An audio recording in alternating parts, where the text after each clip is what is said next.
I remember it like it was yesterday. The day my boss sent me out to catch the Hail Mary pass. Yeah, I immediately felt the pressure because the stakes of the conversation were really high. Why were they high? Because my boss had already tried to persuade this woman and he failed.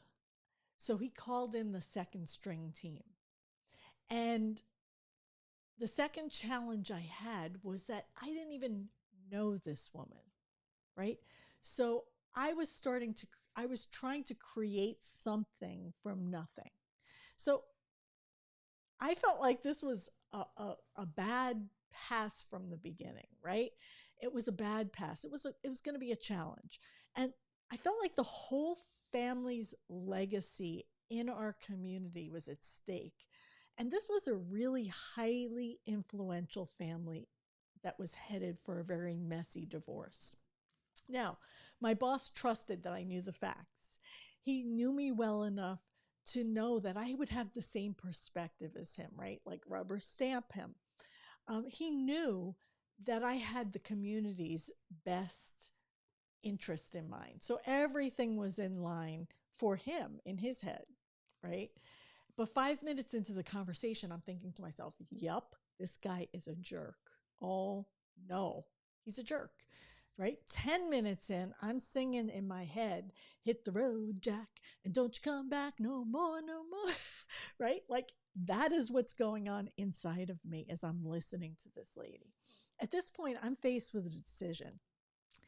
If I tell her that I totally agree with her, I drop the pass, right? I lose the game. But even more, I become like one of her friends who feeds the monsters of her wounds. So I'm faced with a decision here. I decide that I've got to change my tactic. I've got to change the way that I want to do things, right? I want to tell her things. I want to give her advice. I want to instruct her, right? Don't we all want to do that? We want to fix it.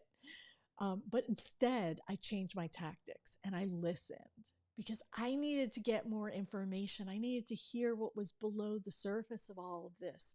So I listened really deeply and I asked questions. And I was trying to figure out what was underneath, right? This went on for like an hour. And at the end of the time, I totally felt like, all right, I'm losing this game. The Hail Mary pass has been dropped and I'm beating myself up. And I asked her, so what's next? Right?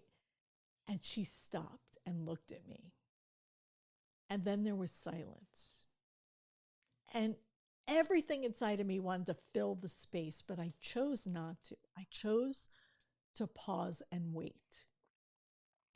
And as I'm waiting, like the silence is deafening, I'm feeling discomfort in my body. I'm like, this is uncomfortable.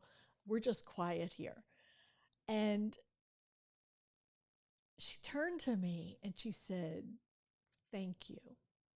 And I was confused at this point, right? And I'm like, okay, thank you for what? Because I felt like I didn't do anything. I just listened and asked questions, right? So I'm curious what she's thankful for. I'm thankful that I'm now clear on what I want and I need. And I don't want a divorce. I just want him to listen to me. That conversation changed the whole trajectory of my life and my career. In the end, I realized that what people crave most isn't the perfection of, of answers and fixing things, it's presence. By creating space for her to explore, I discovered the secret power of listening. And she reminded me that connection, not perfection, is the very thing that heals.